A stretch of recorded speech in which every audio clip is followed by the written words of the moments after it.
We are live. This is the NBA Rundown brought to you by Nuke the House. Tyler, not our finest moment last night as we dropped all three plays. I don't want to talk a little bit about it because it's going to be a little bit of sour grapes to start the show. The Pelicans. That team. So I got home, right? And I already knew we lost, and I knew that we blew the lead. And I'm watching the game in the first half, like, how did we lose this game? Right? As they got out to a 20-point lead, they looked absolutely fantastic. And they were just mowing through this team. And they just fell apart. So anyone who wants to start with this healthy at any size BS, I mean, look at it. Ja Morant is healthy. That's why he had Zion looks so out of it in the second half. You just can't count on that team. Ingram's so hit or miss. And then, of course, Ja Morant was the spark that team needed. And you saw how they fed off his energy. So I don't want to take the Pelicans unless they're playing terrible teams. I mean, this team is so fraudulent in my mind. And I just feel bad for these fans building a franchise around Zion, a guy who just simply doesn't care. I mean, he's so overweight. It's really disappointing to see someone squander his potential like that. Did you watch that game at all? I watched it, and it was just like I couldn't believe it. The way they came out, they were defending, hitting threes, and then everything just fell apart. The team had no heart, and you saw that that team wanted it more. And I know that's like such a reductive thing, but when you're watching guys lazily grab for rebounds, kind of go half-ass up at the court, they're not running sets. It's a bunch of one-on-one action. I think you can fairly say one team wanted it more. What did you think? Yeah, I mean, Memphis made the run in the second half. CJ was on fire to start the game. Zion got into foul trouble is what really jacked him up. But then CJ just went ice cold in the second half. I'm not really going to blame Ingram here. I mean, I think he's the one guy that showed up in the entire game. He had 32 or 33 points in the end. He was the only one late in that game. But besides scoring, what does he do? I mean, he can't get you a stop. He doesn't rebound well for his size. I mean, I think he had like 7 assists that game. He does pass the ball pretty well. Okay, I'll give you that. Yeah. And he's not your rebounder. You got Joe Val and Zion there to do that. That's their job. And at the end of the game, nobody was there to help them. So I mean, they blew it. Probably should have seen that coming with the Ja Morant coming back, and then we won't get into all that. The WWE narrative stuff. I don't think it was WWE narrative. I think it's one team playing with heart and another one whose leader, they just take the personality of him, and he's lazy and overweight, and that's how I felt the team was playing. Yeah, but I'm not even sure he's the leader of that team. I think it might be Ingram, but neither guy's a leader. So Ingram's so chill. Yeah. All right. That's my Pelican slander. You know which team I want to slander next? The Suns. Because they ruined their title chances. Yeah, I don't know what by trading for Bradley Beal. The guy hasn't Robert's in the chat right now. What's up, Robert? What's up to my guy Don P as well? Robert sent me a thing. I don't think Bradley Beal's played, and Robert, you can remind me because it's in the tweet. I just don't want to look it up right now. Beal's missed over 20 games for the last 5 seasons. So why would you add him to a team that lacks depth? Yeah, it's a team game. For how smart Kevin Durant is about basketball, I don't understand how he doesn't see this. Yeah, that was we all know why they did it in the end. Why? If they didn't want depth and they didn't want to win a title? Well, no, not just that. Isn't it the Phoenix GM and the Washington GM? Isn't it like dad and son or something like that? Trade went through on Father's Day. It was like the special gift. I swore that was the whole storyline behind that trade when it happened. My point is it's like when KD chooses these teams. I want to go to the Suns. I'm not 100% sure they chose him as much as it was like, here's your third guy, fellas. They didn't need a third guy. I didn't think they definitely needed Durant, Booker, and a bunch of long athletic wings. We talked about this with the Warriors too. And how did the Warriors get that win last night? Some of the guys they drafted, young athletic guys, showed out. Yep. Right? You need depth. You need balance. For as smart as KD is on basketball IQ, I mean, these guys, all they care about is one-on-one moves. because they sacrificed, even when he demanded to get traded to Phoenix, what it cost that team was what made Phoenix Phoenix. The fact that they had those two dope wings. Yep, the wing defenders. So it really disappointing because I know everyone likes to slander KD and this and that. As a basketball player, man, he's so fun. Just all these guys, some of them aren't personally likable, but you have to like them as basketball players, right? Harden, KD, LeBron. I mean, I'm not like big fans of them. Personality wise, like I like the guys I grew up with more, but they're all so much fun to watch and you can't deny them. And I just feel like KD, by being short-sighted in the Phoenix GM, they kind of ruined his chance at getting one more championship. Now, because people will come back and clip this if Beal comes back. Yes, it's true. He could come back and this team could be fine. I just think you're wearing down your guys so much just to get to even that point. What would the Suns be at the season end right now? 10th. 10th place. That ain't even a playing spot. Supposed to be an all-star team. Is that the last playing spot? Yeah. Yeah. Did they play Houston if the season ended today? They'd probably lose that game. They might. I mean, Houston has a bench. Phoenix doesn't. So, really frustrating on that pick there because it was another one. We jumped up to another lead, right? They just couldn't follow through. Yeah. And if you're playing fantasy basketball, Katie puts up great. We were talking about before the show. Let's quit just dreading on yesterday. Oh, you want to be positive now? Let me say one more thing. Yeah. Fantasy basketball, Kevin Durant's putting up great stats. But the fact that they have to rely on him so much to get to 4 minutes in the fourth quarter, he's got nothing left. Anyways, that was my concern watching that Phoenix Suns team. And as a person who likes Kevin Durant, his game, I mean, the 7-footer that just shoots over people, it was sweet. Nothing we've ever seen before. And himself, the front office, whatever, they put him in a situation where maybe if Beal comes back, but even if Beal comes back, do you really think this team has a chance to compete? Unless the Nuggets suffer injuries. I think they could compete, but I think there's another team that's good. And that's what I'm trying to segue to. I think the Nuggets are better. The Lakers have 2 stars in depth.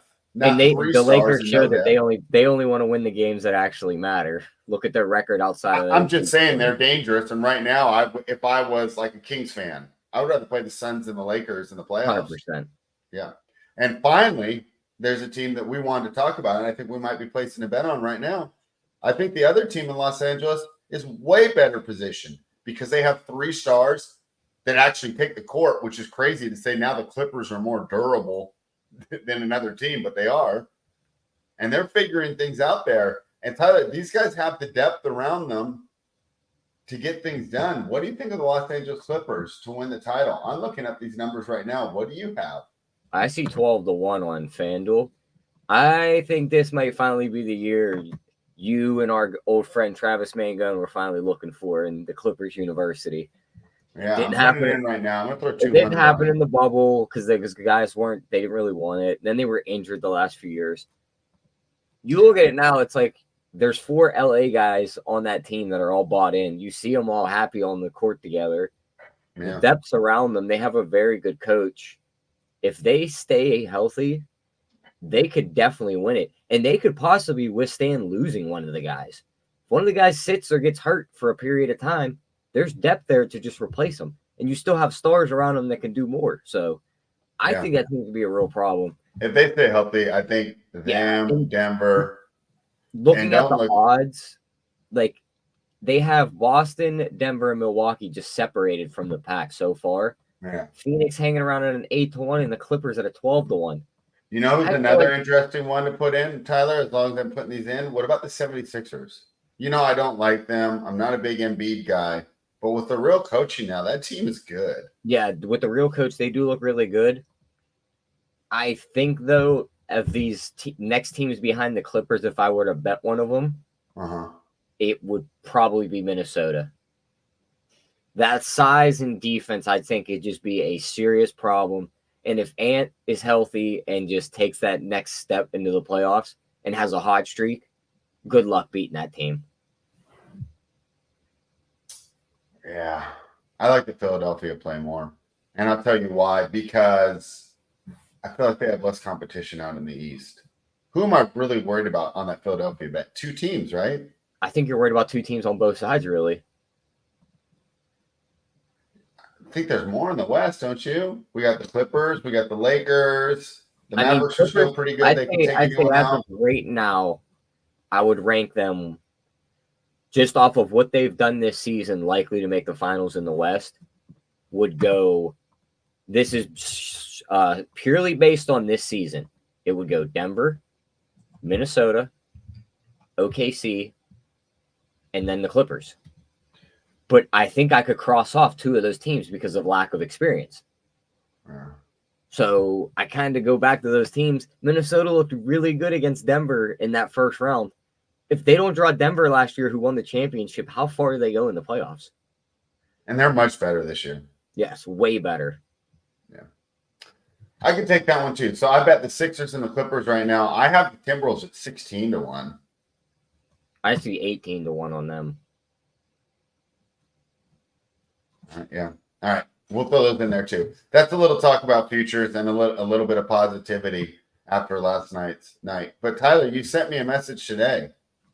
And, I've been spending on my credit card, buying a bunch of these gifts. And you told me tonight's the night that I'm going to pay the whole thing off. So let's dive right into the board. The Utah Jazz are +5. They're in Cleveland. They're taking on the Cavaliers.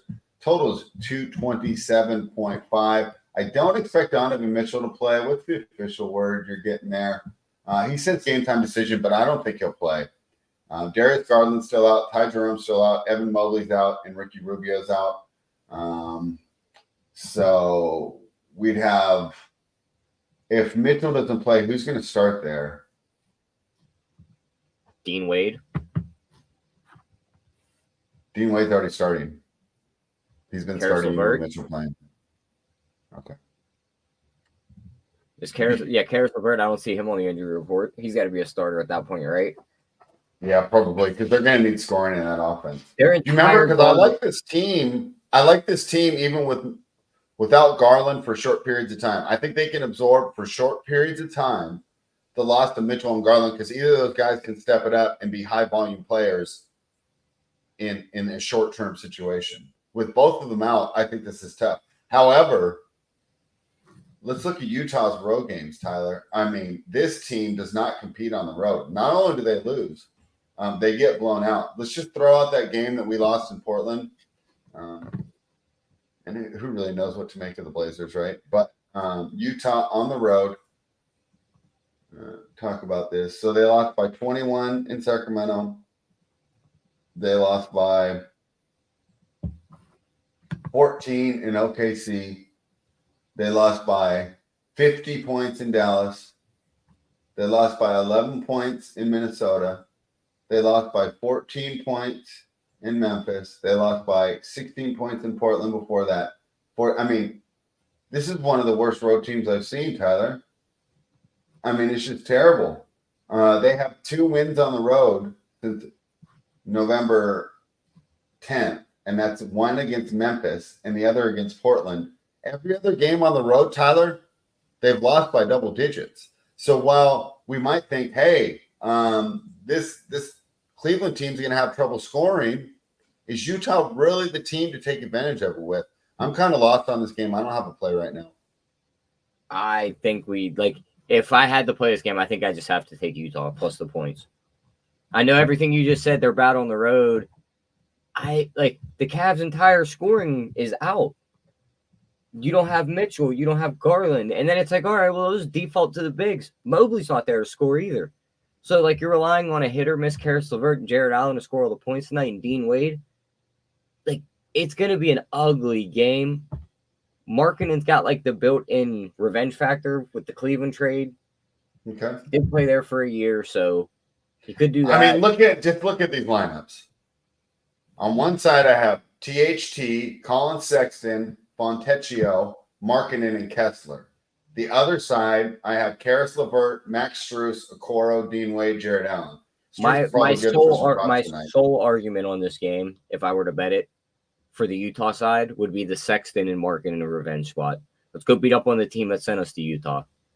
Not to mention, I think this team's been better since Kessler's been back in the lineup. Yeah, they have the size advantage. 3 or 4 games. They have the talent advantage. They have the best player on the floor by far.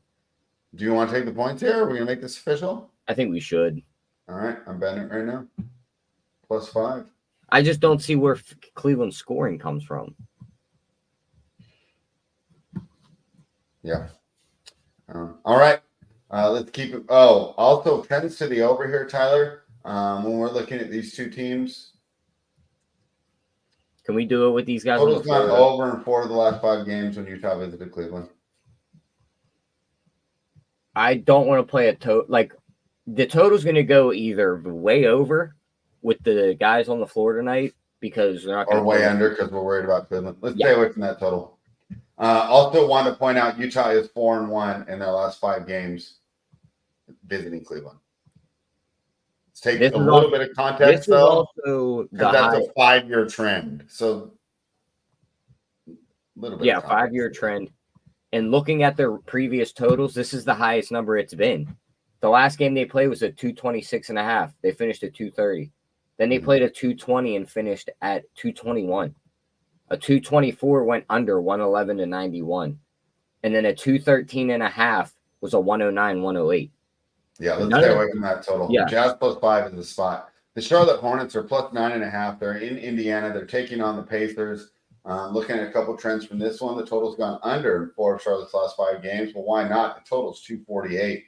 The total's gone over in 9 of Indiana's last 11 games at home. Yeah, because Indiana puts up 150 points a night and they shoot the ball 7 seconds or less. I mean, this is legitimate. The total's gone under in 12 of Indiana's last 15 games when playing home against Charlotte. Tyler, my projections have this game as a 11-point win for the Pacers, who are laying 9.5. I don't know. Are you excited about this game? I'm not. No, I don't want anything to do with this game. I think the whole Indiana thing wore off after the in-season tournament, and I'm not sure where to buy in on them or where to think. You know, it's funny. I was not that high on them to begin with, and they really exceeded expectations. I thought Milwaukee was going to smoke. Remember, this was like 8-9 years ago. It was, I think it was like Dame's first year in Portland when LaMarcus Aldridge was still there. Remember they ran off like the first 2 months of the season, like they were like a mile ahead, first seed, only had like 3 losses. But then by the end of the season, they finished like 7th. Yeah. That's kind of what this Indiana. Utah did that last year. Yeah, that's kind of like what Indiana reminds me of. Like they're a team that like, they're the shiny new toy that's going to be a problem. Well, I think it wore off already. I don't think they should be laying 9.5, but I don't think Charlotte's good. So I can't buy in to take the points here either. So I'm staying away from this game. Yeah, let's stay away. My last point on Indiana, I mean, the number 2 there is so much weaker than all these other teams, right? Giannis's number 2 is Dame.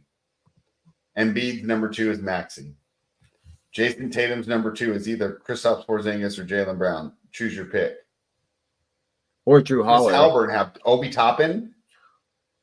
Yeah, it's Obi Toppin, Bruce Brown, or Miles Turner. Yeah, and Miles Turner or your guy, Buddy Hield. Buddy Hield's already losing playing time there because he wants out. He should have been out. He wants out of everywhere. The dude is weird. Yeah. All he can do is shoot a 3. He can't dribble, can't pass, doesn't rebound, and doesn't defend. So, okay, we're not going to take this game. Let's talk about the Minnesota Timberwolves, who are +3.5, Tyler. They're in Philadelphia taking on the 76ers. You know, I do consume content before the shows. A lot of nice debate on this game. I think it's really fun here. It's 2 of the top teams in the NBA face off. Our total here is 225.5. I'm going to take a look at a couple of these trends. Minnesota, 9-1 over their last 10 games, and they were actually 6-1 in their last 7 road games. That's fantastic. Now, doused a little water on it. We'll take a look at the schedule and see who they played. They're not the most impressive wins, but we know this is the NBA, where even the best teams try to go 80% at home and 50% on the road. So for them to do that, you have to think that's doing pretty well. However, Philadelphia is also 6-1 over the last 7 games. Philadelphia has the highest net rating in the league. Both these teams have been beating up on bad teams. How will they fare when they face off against each other? I think this game is intriguing. The total's gone over in 5 of Philadelphia's last 6 games at home against Minnesota. They only play once a year. This trend goes back 6 years. I'm not putting a lot into it. I just wanted to point it out. When I'm looking at the injury report, where are we at? Robert Covington and Marcus Morris are game time decisions. I think those important players for Philadelphia in tonight's matchup. If I'm going against Anthony Edwards, right, and his litany of baby mamas around the globe, I want Robert Covington and Marcus Morris out there to slow him down. On the other side, the only player out for Minnesota is a guy named Jalen Clark, who I'm not familiar with at all. And he's going to be out for the first half of the season. I don't think he's played for the team at all. So Minnesota has a clean injury report tonight. And, of course, the Sixers could potentially be missing Robert Covington. I've heard good arguments on both sides, Tyler. My projections have the Sixers winning 115 to 111. Maybe you should round up 116, 112. So slight lean to the over there. What do you think of my projections? What do you think of this game? And who do you think's the right side? Let's break it down first before we get it on the side. It's my championship pick versus your championship pick, Tyler. Let's go. Yeah, I mean, we just talked about it's like who's number 2's better. Like Embiid's number 2 is Maxey. Mm-hmm. Ant's number 2 is probably Cat. Okay. I think that's pretty much a wash. I was going to say that too. Don't try and tell me Maxey's better than Cat right now. I know that we all and it's the same thing. Don't try and tell me Cat's better than Maxey either right now. So it's like, yeah, that's a wash. But I'm just like, yeah. All right, well, who's your third guy? I think Minnesota has the advantage there. But doesn't Embiid always crush Rudy? So you're kind of losing one of the best facets you're getting from him. He does crush Rudy, but they have depth. And I also think it's going to be Embiid versus them by himself because their entire perimeter defense is there. You know McDaniels is going to guard Maxey, which probably slows him down a little bit. If you stop Maxey, it's really going to slow these other guys down.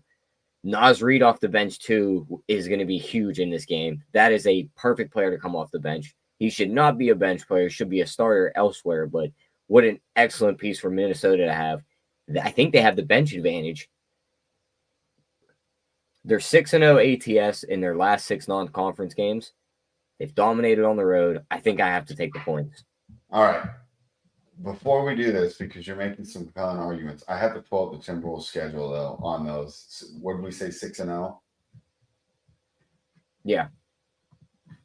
Let's take a quick look at this. Miami, Indiana, Charlotte. I just have their last 10 pulled up. Those are the only 3 I see right now. Okay, cool. So, yeah, Miami, you got to say it's a good win. I don't care who's missing. This is a tough place to play. They won in Dallas, but that was the game where Dallas was missing a lot of people, if I remember right. Yeah, Dallas, I think that was either the game Kyrie went out or the game after he was already out. They lost in New Orleans, which is weird because you heard all my New Orleans slander. That's such a weird team. Memphis. They defeated them by 24, but of course that was before they started to play better. They got a nice win in Charlotte. Another one in Memphis. Yeah, so not really the best wins here. The only one we can really point to is their most recent game in Miami, which was a good win, and they covered the spread. All right, what else do you have for this game? I think that's pretty much it for me. So you want to play the Timberwolves? I think that's where I would lean. I'm not sure if I'd pull the trigger. I don't think we should. I think it's gonna be a very fun game to watch, and I think it's probably it's one of the games where it's like you have arguments on both sides. One side's gonna look really right at the end of the day, and I think it's just gonna be a very entertaining game to watch. I'd rather just watch it. I think there's better betting spots on the board. I do too. My final thing for that game is if you are watching it, probably an ARB game, right? Definitely that. You could also just go out, like if you if you want to do 2 performance doubles where it's like, all right, take Embiid 30 plus and win, and then like an Ant 25 plus and win or something like that. Get plus money on both sides. Hopefully they both props. I think you'll be able to get plus 150 on both sides. I think fairly easily. Right you now, know what the always money pops back into line. my head spread? Uh-huh. We talked about him earlier, our guy Travis. Remember he used to tell us just don't bet Philly games? Yeah. Shout out to Travis Van I think it's one of those spots. But if we do, and I'm telling you, for the listeners, Minnesota's already at plus 142. So you'll be able to get above plus 150. Yeah, they score the first. If Philly scores the first 6-0, basket, yeah, 10 to 4, right? Really early. And I think they will make a run and come back. I think this game has great arbitration potential. That's how I'd approach it. And that way you can enjoy it. Tyler, we used to love that, right? Once you get that second plus 150 in, yeah, you just get to watch the rest your of the feet game. up and just a normal fan, right? Then we're like Steve Jones Jr. and Nikias Duncan and Nate Duncan, just watching the game, talking basketball. But we got some money in our pocket. I think that's the best way to approach that one. Tyler, we talked about this Miami Heat team a little bit earlier, and they are missing Jimmy Butler tonight as they travel to Orlando. Interesting thing for Miami, though, they used to be terrible on the road and excellent at home. That is the exact opposite thing this year. Let's look at these Heat. Let me refresh this real quick. Actually, they didn't play yesterday, so I don't even need to refresh it. Heat are 8-4-1 against the spread on the road. That's pretty impressive compared to their 2-7 at home. Looking at the Orlando Magic, they've been one of the best teams against the spread so far this season. They're 10-2 at home against the spread. So the performances against the spread, we got good things to say about both teams here, but we have to talk about Miami. Miami is actually 8-2 in their last 10 against Orlando. I think I'm willing to throw that out, though, because Miami's been so much better, right? Miami's conference finals 2 of the last 3 years. This is Orlando's first year really getting out of the 30-win range, right? They've been one of those 30-win teams for a while. Am I correct? So Miami is 8-2 in the last 10 against playing Orlando. I'm not too worried about that if I want to take this. The total's gone over in 4 of Miami's last 5 games. A lot of those were without Bam, right? I think Bam's only been back for 2 games. Let's throw that trend out as well. Orlando's 5-0 in their last 5 home games. This is straight up. And they're 9-1 against the spread in their last 5 games at home. Tyler, I looked at this injury report. Not only is Jimmy Butler out, but Wendell Carter Jr. is back in the game here for the Orlando Magic. I think that helps against a team, right? That's going to help against a guy like Bam Adebayo. There's no Kevin Love out there, but I think he would help against a guy like Kevin Love too because he's rather mobile. I like the starting lineup a lot, Tyler. Yeah, Jalen Suggs, Anthony Black. You remember our guy Steve Boynton loved Anthony Black, wanted him as a wizard. Koulibaly's been all right. He might end up being okay there. But you could see why he wanted him because, look, this is one of the best defensive backcourts in the league. Wouldn't you agree? Yeah. Suggs is definitely going to be in that defensive player of the year conversation at the end. Yeah, if he's not defensive player of the year, because I don't think he's got the I think he can minutes. I think but he's going to be on the first Smart and second teams, all NBA defensive or whatever. Right? I think he could pull the whole Marcus Smart thing from a couple of years ago too, where it's like they look around. It's like, do we want to give Gobert his 5th? AD did a little bit, but he only played one game. I can see them giving it to AD. And as much as I hate the Lakers, it's hard to argue. When what the guy's locked in. What do you got to play 65 games to get it? Good point. What if he plays exactly 65? They're like, well, he just made the criteria and he played the 82nd game and played 1 minute just to say he played to get the award. That's the one that probably wins it in the chat if those 2 guys fall down. I was going to say, Robert wants to know if you think Chet Holmgren could be the guy that swoops in and takes it. But if Chet wins Rookie of the Year, do you think he gets both? Or do you think they maybe go, this Orlando team's been impressive? I don't think he can get both. I think I could see them looking around being like, Orlando's been impressive. They made the playoffs. They've jumped their win total. They need bright spots. It's like Paulo's not winning Most Improved. There's no other award they could really win. Then comes into the analytics where it's like, well, Suggs on-ball defense is this and that, ranks first in this. Goes from like 50 to 1, flies up the list and wins the award like Marcus Smart did. Robert says Wemby gets Rookie of the Year either way. I agree with that. More about that. Yeah, I'm not sure. I mean, obviously he's live, but to me right now, it's a pretty even two-man race. And I think that the strength of the Thunder's improvement Is going to help Chet win that award. and you look at what have they done, right? What's the big addition? They didn't have anyone else. It's not like I'll they tell brought you in one Donovan thing. Mitchell or That something. team's winning one award this year. OKC. Yeah. And it's either going to be And MVP or it's going to be SGA is Rookie of the live Year. for Defensive Player of the Year too. His defensive stats are ridiculous. I think he's going to get MVP over Defensive Player of the Year, though. I don't think he'll get MVP. I It's got to think- be Jokic. It's going to be Jokic or Embiid all over again. I think this is the year where they're like, well, dude, let's get a guard involved in this. What could we do? Oh, 30-point average, best defensive rating guard on a winning team. Here you go. All right. Let's get back to tonight. This is as much future talk I got out of you in a year. Yeah, usually I don't do it. You know what? 0-3 just racks my brain, Tyler. I'm coming here. I'm scrambled. At least my cat's really cute behind me. But What about yeah, this one, Tyler? Do you like Coke or Pepsi better? I mean, they're the same thing. Yeah, I'm with Robert too, though. You need some I water. agree with Robert. You need Hydro water. homies. You need water in there too. Yeah. All right. Tyler, I like the Magic minus. I mean, you already know. We already bet. Yeah, Let's we're do on it. that. Let's sing the show. Tyler, I like the Magic -5. What do you think? Yeah, 100% on the Magic tonight. Even with Bam back, it's the nice matchup with Wendell Carter. The wings for Orlando are going to have a day here because Jimmy's not going to be there to slow one of them down in Paulo or Franz. So I think they're going to be able to dominate this matchup. I don't think Miami's three-point shooting is going to get away against this perimeter defense from Orlando either, and that's how they've won a lot of their games. So I'm taking Orlando here. I think they bounce back, win this game, make it 10 in a row at home. Clyde, are you pro or anti-water? Why'd you write water, oh my God, in the chat? Oh my God, yes, oh my God. All right, let's keep it moving. We both like Orlando. We don't want to play on this total here. It's 218.5.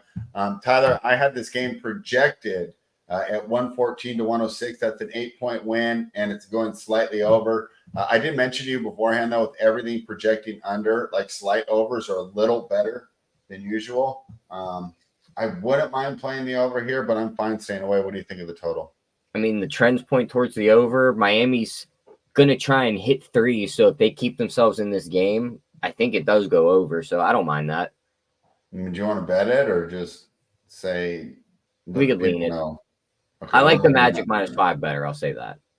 Yeah, I don't know if we want to double dip in that game. All right. I'd like to hear your thoughts on this game, Tyler. This is a game that I don't know if I want to bet it. It's kind of two teams that I want to fade right now. The New York Knicks are coming off a big win in Los Angeles, and that was Monday night, right?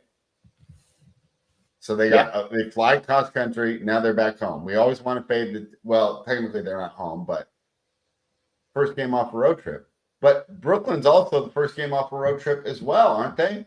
Haven't they played 4 of their last 5 games on the road? I'm going to double check this right now. I think both of them spent the West Coast road trip just recently. I know New York did. New York ran the Western Conference Gauntlet. Yeah, I think they both played the same schedule basically. It was just mixed they were around. kind of following each other around, right? Yeah. All right, let me pull this up here. I haven't been impressed. Brooklyn's was great to us against the number, but I haven't been impressed for them lately. If you sort by the last 5, which is, I think I'm going to use that in my projections a little more. I think maybe that's one of the reasons I'm getting too many unders. I might weight the last 5s a little higher. But let's look at Brooklyn. They lost by 17 in Utah. That's not good, right? No. They lost by 4 points in Golden State. They covered for us in that one, though, right? Did we take the plus 4.5? Yeah, we did take the plus 4.5. Okay. They covered. They lost by 23 in Denver. That is Denver, but still, you would like them to put another one. And then they had that great win over Phoenix. Well, that was the back-to-back, and they went from Phoenix to Denver on a back-to-back. Okay, so let's throw out that Denver one, but still, other than the win in Phoenix, what have they done on the road trip? They lost 4 of the 5 on the road trip. They lost to the Kings 131-118. I mean, what did the Knicks do? They beat Phoenix. That's what I'm saying. I want to fade both teams. What do we do? Yeah, they matched them there. I think we take Brooklyn if we take anybody. I don't want to get involved in this game. I'm fine staying away, but if I had to take somebody, I'm taking Brooklyn. This is a game where, like, if one team was getting points, I would just take them. Yeah. It's basically a pick 'em, so I think we're better to stay away. Clyde, I'm not reading your most recent I was comment. waiting for you to see it. I seen it and giggled, and I was like, he's gonna read it. And be like, You're gonna have to log on to YouTube and read the chat if you want to see that. It's not getting spoken out loud, but I appreciate you being active in the chat. And guys, give us that thumbs up. This is the NBA Rundown. We are on the Nuke the House YouTube channel. We're here, and we like to break down the NBA. Total 233 in that Knicks game. Seems pretty high, but the Knicks have been going over lately. Yeah, but I think I just want a complete stay away from that game. All right, let me see. It's the first game back gone over in 8 of the both last 9 New York road games, and Brooklyn is 5-1 against the spread in their last 6 at home. They've also won the last 5 times they've hosted New York, but this is a once-a-year deal, right? That's kind of like the Kevin Durant era, where they're losing all those games. They're in the same division. Don't they play each other twice? Oh, okay. So, yeah, you're right. I'm stupid. Yeah. Okay. We're not going to bet that game, though. The Denver Nuggets are -4 in Toronto, taking on the Raptors. Totals 229.5. Where do my projections have this game? I have this as a 2-point win for the Nuggets, 113 to 111. Of course, it tells me to take the under because I can't project totals this year. Shame on me. I would only take the Raptors here, Tyler. And I know you're going to hate taking the Raptors, so I don't really want to bet it. What do you think? Is it just the Raptors at home theory? Yeah, and Denver's not that good on the road, and I mean, I guess so. They are 7-8 this year. They're 5-10 ATS. But I also feel like they've been playing not at full strength. Jamal Murray's been banged up a lot this year, so I think that number's a little skewed. You look at the recent run since he's been back. They beat Atlanta by 7. They beat Chicago by 8. They beat Brooklyn by 23. They lost to OKC by 1, and they beat Dallas by 26. I think they might be getting back into championship form, and we're getting to -4.5. Those are all home games, though. I mean, I'm fine staying away, but I think I'd play Denver. Yeah, let's not bet it because we're on opposite sides. I'm definitely taking a Jokic triple-double, though. I will bet that. That's fine. I'm not against that. Yeah. I mean, really, it's the strength of the +4, too. You know, if this game's close, I think you're going to want to have those +4s in your pocket. Tyler, the total's gone over in 4 of Denver's last 5 road games, and they've gone over in 7 of the last 8 times they played each other. Also, 8 of the last 11 games at home against Denver. Once again, all right, I'll get this one right. These guys aren't in the same conference, right? So that's an 11-year trend when I say 8 of the last 11 at home, right? So This is a Jamal. I don't want to play Murray Raptors total though, but if I would play the over. This is a Jamal Murray spot spread. Why do you say that? He's Canadian. Oh, Back home, okay. in front of all his people. You know his family. I thought you were going to say like Toronto gives up, 38.8 points per 30 Well, minutes. they can't defend point guards either, so he's going to dominate there. But yeah, add in the factor he's returning home, family's probably in the arena. Yeah, he's going to put up a number. I could see Jokic having like the 15, 12, and 13 triple-double, and Jamal Murray has like 30 points. So don't mind laddering his prop up and betting his props either in this spot. All right. What's up to my guy Keg? Just joined the chat. Of course, the Keg is live here on the Nuke the House YouTube channel. He crushes live betting for the NFL, college football, and the UFC. Make sure you check those out if you like money. If you don't, if you're a socialist, well, you can actually bet it and just give the money to the poor. So check it out. All right. The Atlanta Hawks are +3. They're in Houston taking on the Rockets. The total is 233.5. Tyler, I won't do the fake setup this time. We already bet the Rockets. Let the people know why. Yeah, I mean, it's as simple as the Rockets are a very good team this year. These couple Q tags we're not really worried about. I don't think all 3 guys sit. There's still no Jalen Johnson for Atlanta, which is a huge piece. Bogdanovich might not play, which is a big piece off of their bench. Houston's one of the best defenses in the league. They have one of the best coaches. They're at home where they're 10-0 ATS in their last 10. I think it's the easiest spot on the board. You just take Houston minus the 3. I do too. I just want to keep fading Atlanta. Yeah. Jalen Johnson's not back, is he? No, he's still out, and Bogdan might miss. I don't care about Bogdan, but That's a bench player, though. They lose him. I mean, they're screwed. Look at Houston's ability to defend compared to Atlanta's ability to defend. Oh my, it's so different. Yeah. DeAndre Hunter, Clint Capela's not the same as he used to be. DeJounte Murray's pretty good, but you know what? He's kind of fallen off since his Spurs days. Trae Young's arguably the worst defensive player that gets, more than 28 minutes a night. Sadiq Bey can be pretty good too, but I just look at this other side. Fred VanVleet, Jalen Green's the guy that they just hide on a three-point shooter. Then you got Dylan Brooks, Jabari Smith, and Şengün is quietly not been that bad in the middle. So, yeah, I love this play. This is the best play of the day. If you only have one bet tonight, I would bet this game. Tyler, when we're looking at the total, where am I at? So many trends today, so many games. The total's gone over in 5 of Atlanta's 6 games, and it's gone over in 5 of Atlanta's 6 trips to Houston. I said 5 of Atlanta's 6 games, I'll use that. But 5 of the last 6 trips to Houston, this team couldn't defend a lick last year. Yeah, they couldn't defend anyone. So I think I stay away from the total. I do too. What do we have this projected at? I have it projected 117 to 112. And we know that, so that'd be a 229 on a 234. I don't want to play the under either. Pardon? If I was playing anything, it would be the over, but I definitely don't want to click the under here. I don't either. And you know what, Tyler, with this model right now, every time I get 5 points under, I figure that's a fair line because it feels like I'm getting pretty close to the lines every single night on the sides, and the totals are just lacking. So I think I need to weight last 5 higher. The only issue is just one bum performance I'm gonna have the same issues.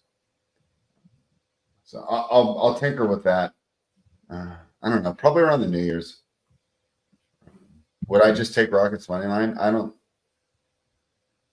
I'm fine laying the 3. Yeah, I'm fine laying the 3 too. If it lands there, and you lose. But if you think from a long-term perspective, there's no reason to take the money line here. And then, Rockets win by 2, you can come and cuss me out tomorrow. The LA Lakers, right? I mean, because it happens. We talk about selling points. It happens, and that's one of the reasons I like Bookmaker. I can make my -3, -3.5 and get to plus money. All right. I see you. Your guy. Yeah, he owes you some money from that one drop. The LA Lakers are -4, Tyler. They're in Chicago taking on the Bulls. Tyler, do I have your permission to fade the Evil Empire tonight? You could do it, but I'm not doing it. Okay. Why is that? Just because here's my reasons are it's an AD homecoming game, Chicago kid.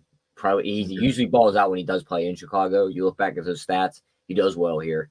Okay. Chicago has been playing well, so they could win this game, but AD could nuke that front court and that could be what decides this game. I can't bet the Lakers with how they've looked outside of the in-season tournament either, though. So I think it's a stay-away spot for me. Could also be a look-ahead spot for LA because they do play Minnesota tomorrow night, and that will be on. I'm going to write the dunker spot at Steve Jones Jr., and this is going to be the question. My question, I'm going to write to him and ask. I haven't done it yet, but I'm going to say, I don't believe look-ahead spots exist.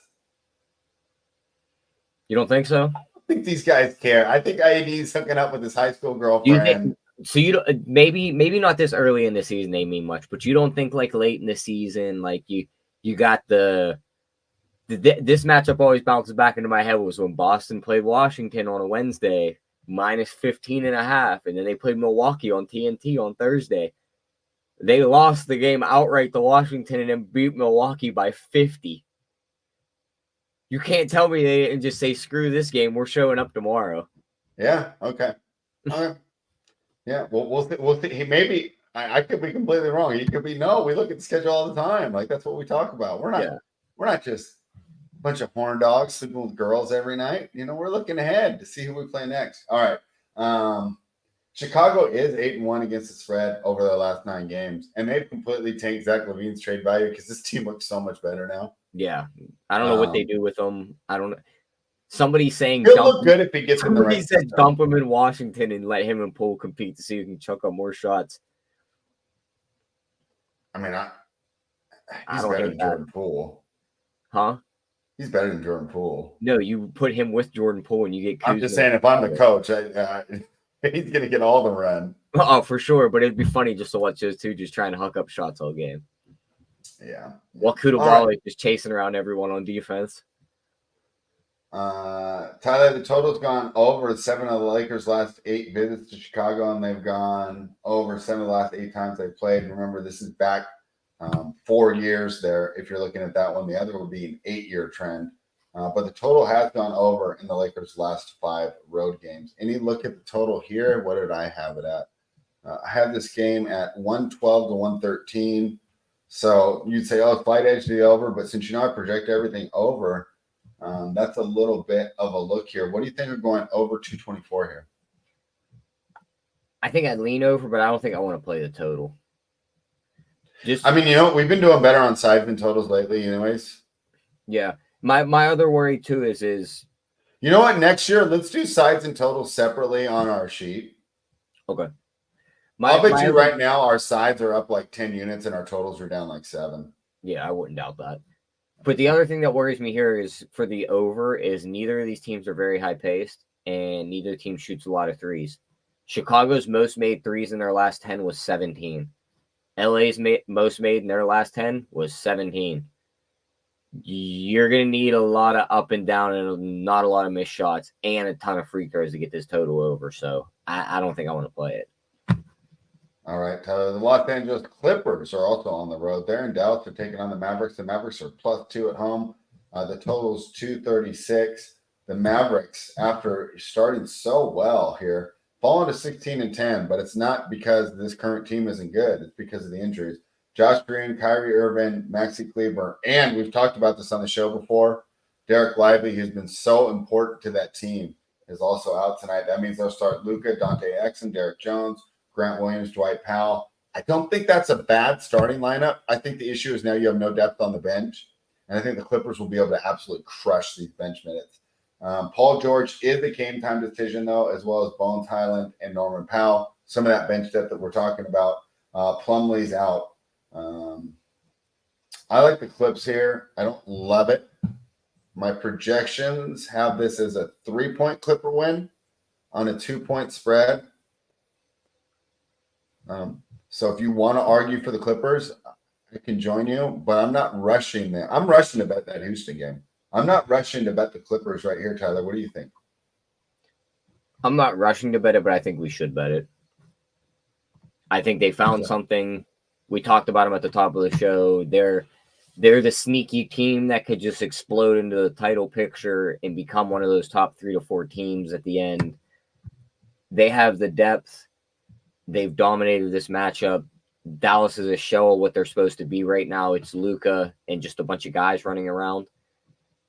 And I just think the Clippers, like you just look, spread, they're 9-1 in their last 10. They're not just winning, but they're winning by margin. And now we're going to get a -2 against a depleted team. I think we got to take them. Yeah, their last one was 151-127. And they've done good on the road. They're 5-1 straight up in their last 6 on the road. All right, let's just bet it right now. Clippers -2 is a play. What screws us? Paul George sits. I think Kawhi goes off. Yeah, that's literally it. Is Luka might drop a 40-point triple-double here, and we still might win the game by 5. Dasha did not like the Clippers pick, though. She just bounced when we did that. She was not about it. Yeah. All right. Final game of the night. I'm with you, Tyler. We got another one. We got kind of a square card here tonight. I don't think we'll sweep, but I think we're going to win more than we lose. The Sacramento Kings are -2. They're taking on the Boston Celtics, who are coming off that overtime loss to the Golden State Warriors last night. Boston should be tired. I saw Tatum. I mean, I would be really surprised if he played. I was surprised he went back in last night. And you know how these ankle injuries get overnight. With the team playing as well as Boston's been so far, I don't see why they push it And if any team is able to kind of absorb the loss, especially short term, of a star like Tatum, it would be this Boston team. Kristaps Porzingis is a game time decision. I actually expect him to be in there. But this Sacramento Kings team has been playing fantastic behind the strength of the second-year emergence of Keegan Murray, who's been everything that we wanted out of him as a draft pick and more. He's shooting fantastic from the arc, behind the arc. I think he's 16 of 28 over his last 2 games. So this guy's caught fire from 3. I like the way this team is playing. Give me the Sacramento Kings. Not that they're better than the Boston Celtics, but this is a terrible spot. Overtime loss, tired, tough game in Golden State last night. Yeah, I'm for sure with you. Give me the Kings. I mean, Horford's going to sit. He's doubtful. Porzingis is going to give it a go, but we all know how calf strains could be. He could go play 5 minutes and go sit. Mm-hmm. And Cornette's already out. Who's the next big? They don't have another one. You know what that means for Sabonis spread. I was going to say, good night for Sabonis. Yeah, he's going to, if God forbid, Porzingis goes down tonight, and Porzingis can't even stop Sabonis if you post him up. He's just too skinny. So Sabonis is going to feast tonight. I think Fox is going to run past these guys too. Boston played an overtime game last night on top of that, so those guys are even more tired. I think it's Sacramento here. They had to travel up there too after that overtime game. I'm on Sacramento. I think they win this game. This could be a blowout spot too. I'm going to see the beam on my ride home tonight. Yep. All right, Tyler, there you have it. Do you want to take the best bet layup or you want to leave it for me? What's your best bet? I'll leave it for you. I'm taking the Clippers -2. Okay. I think the Rockets -3 is the best bet of the day. If you're I think it is. I think that is the best bet. But I was leaving out for you. I think the Clippers is the second best bet. Yeah. Well, thank you. So we clarified that. I appreciate you giving me the layup. And there you have it. So another day of the NBA rundown. We'll be back tomorrow. What time are we doing tomorrow? You want to do 4:30 right after the NFL show? Yeah, that's fine with me. All right, we'll be back at 4:30 Eastern tomorrow. Tyler, I got to run, but post a saucy parlay for Clyde. All right, I'll post it I'll post it on Twitter for him. Tell him to check my Twitter. He sees it in the chat. Just check the Twitter, Clyde, and it'll be on there. All right, thank you everyone for joining us. We'll be back tomorrow. Let's get these winners tonight. Nuke the house.